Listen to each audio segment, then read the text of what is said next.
Today, I want to talk a little bit about the struggle of being a minimalist when you naturally are a bit of a collector, a bit of a hoarder.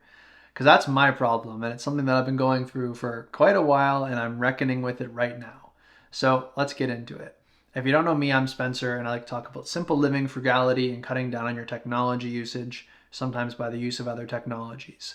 So I've been doing a lot of cleaning here since I've been home. Really, not even cleaning at this point. I say it's cleaning because it's a good one word, but it's really like going through all my stuff and sitting with it and being like, do I want this? Do I need this? Should I sell this?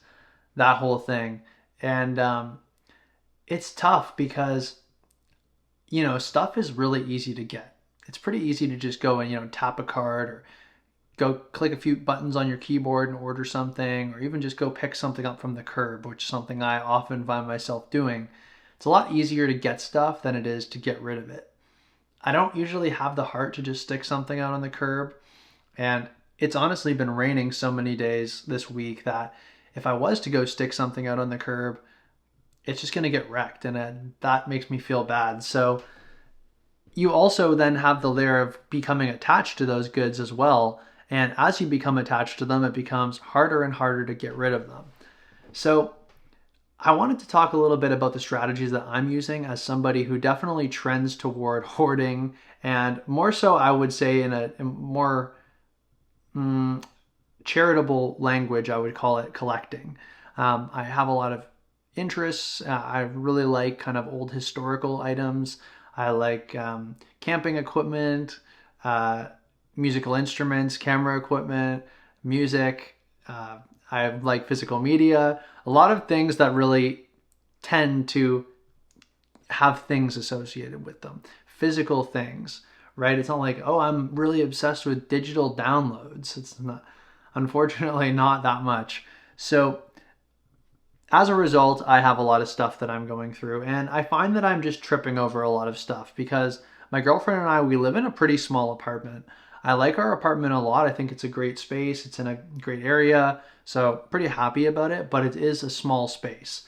So I've never found that to be an issue in the sense that I don't, in my head, think that I value having a lot of possessions and that I could be able to let go of this stuff in a small space like tiny home or maybe an earthship down the road or living in a van or something like that. Those things I've always felt like I wouldn't have a problem doing that because I can cut down to what's essential when required.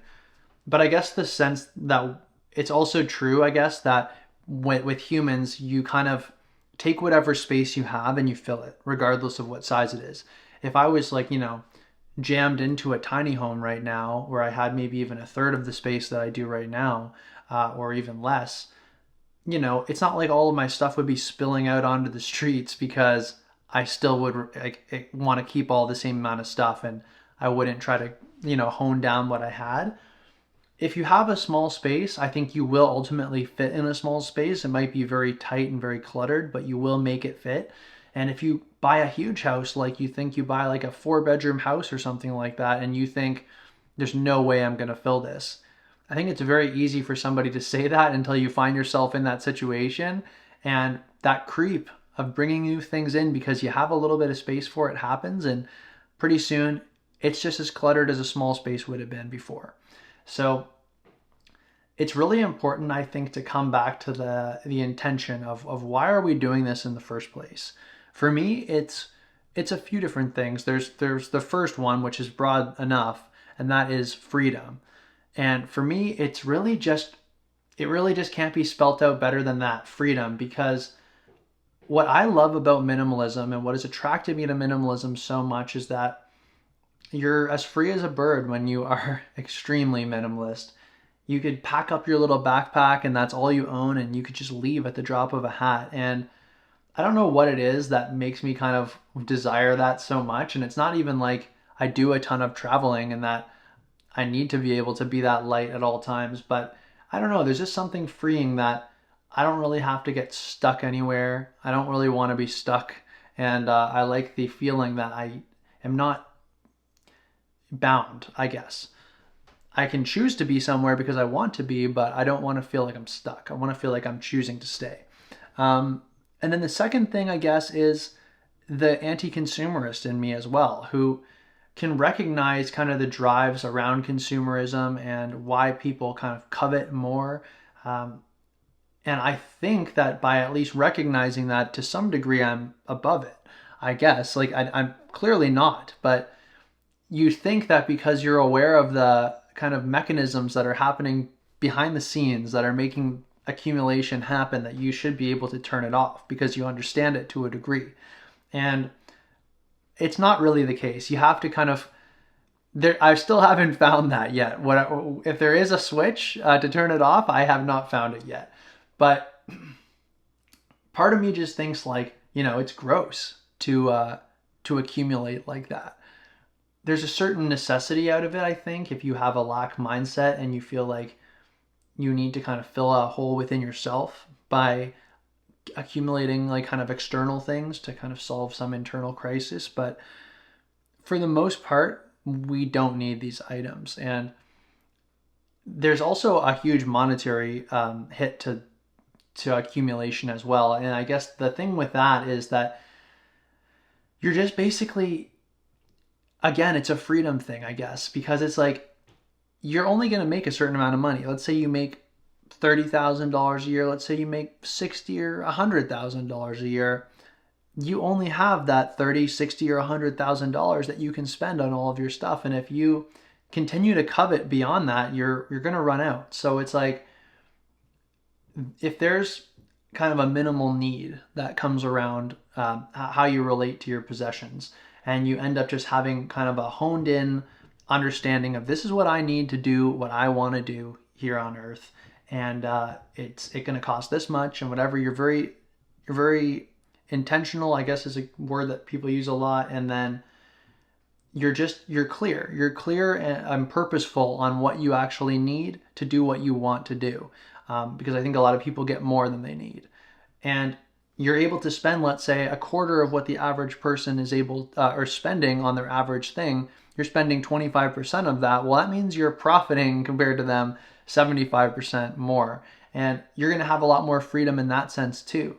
If it comes that, you have to do some kind of an emergency comes about and you have to kind of dip into a savings or anything like that to make a change, you're going to have that freedom that other people may not, because you've chosen to live leaner. You've chosen to live much below your means in a fiscal and a material sense. So I think keeping that intention is always important. But another thing that I think is important to think about is the fact that things are nice to have. And especially if you're not going to be some sort of backpacker with like 100 possessions or something like that, or 50 possessions that fitting into your bag and traveling around the world, it is nice to have certain items. Like, I think during 2020, people found this out, that it was nice to have kind of a curated home with things that bring you joy, because people were stuck indoors for that period of time and they really weren't. A lot of people aren't going to go into their head like monks for too long before they wish that they had something to entertain themselves. We're not that enlightened that we can just sit in silence for a few hours with our thoughts and be all right with that. So there is something that is nice about having possessions. And I think enjoying possessions, there's nothing wrong with that. But I think there's two things that I really have been trying to do lately. And that is, again, being very intentional about what it is that I want, what kind of life it is that I want, and then what possessions are best going to serve that life, that mission. And then the second thing is really just trying to remember that I'm not really going to try to possess these items. I'm going to do something. I'm going to take an open-handed approach to these possessions, and I'm going to use them, but I'm not going to try to hold them. And I don't know if that's very, very clear what I mean, but kind of what I mean by that is enjoy the things while they're here, but then freely let them go once they're not serving you. And that could mean something like selling them and getting some of the money back, which is a key thing to minimalism in my mind. Is you use something, and it might be a very high quality good that you paid a good amount of money for. You use it till you don't use it anymore, until it's not serving you. You sell it, you get some of that money back, and then you can use that money to now buy something else that's going to serve you for the time being then. So I think that's another thing that's really important, is not really seeing items that you're going to be holding on to them for the long haul necessarily. Doesn't mean that you're going to throw them out and that they're going to get, sent to the landfill. It means that somebody else could get some use out of it. I want to make a video on this in the future too, which is kind of the mistake that I see people making with seeking out buy it for life items. One of the things about seeking out buy it for life items, people are trying to find, the last cup that they're ever going to buy, or the last whatever it is, the last knife I'm ever going to buy, the last pair of boots I'm ever going to buy, or the last coat I'm ever going to buy, right? And they're willing to pay this crazy amount of money for this super long lasting good, which may or may not actually last that long, but they're really willing to fork out a lot of money on this idea that it's I just buy this one pair of shoes and I'm done after that, or I just buy this one whatever and I'm done after that. But what that is not really attending to is that idea that your needs and your desires are going to change over time, and you can't necessarily say, I'm going to lock in this one thing and this is going to make me happy for the rest of my life. That isn't to say that you are like, covetous and that you can't really be content with what you have. It's not so much that, but you might find yourself in a position later in life where that item is no longer going to serve you. So I think it's important to look for buy it for life items in the sense that we're expecting manufacturers to make very high quality goods that are long lasting and whatnot. However, I do think, because I'll just add to that one more thing. We want them to make high quality goods, not so we can keep it for our entire life, but so it doesn't end up in the landfill. So somebody else could enjoy it if we no longer get use from it, and it's just not going to waste. We just want goods that aren't going to be like planned obsolescence, going to waste, becoming junk in a few short years. It's okay if you don't hold on to an item. It's okay if it's buy it for life, somebody else can enjoy it and keep it for their lifetime or pass it on, and it just continues to be used and enjoyed for years and years to come. So I think seeking out good quality goods is really, it's not incompatible with minimalism or with being a collector. However, I think really what the difference is, and where I'm trying to kind of find that line right now, is keeping that, again, open-handed approach that, I'm going to collect an item that I enjoy. Like maybe I find some really good books that I enjoy or something like that, and I'm reading them and I'm going to keep them for a while. And, after a little while, if I come to it in a year or two and I'm not really reading that type of book anymore, or I'm more interested in this now, and you can just keep it if you want, but you're going to have to spend more money to get the books that you're interested in now, whereas maybe you could sell those books and get the money back, or free up the space in your home so it's not collecting dust or you're not tripping over it or anything like that. I think it's just important to keep reflecting on really what is serving you, what you are doing, what your mission is, getting really in touch with that part of yourself, and then thinking like, what do I need to be doing and what things do I need to be having in order to serve that?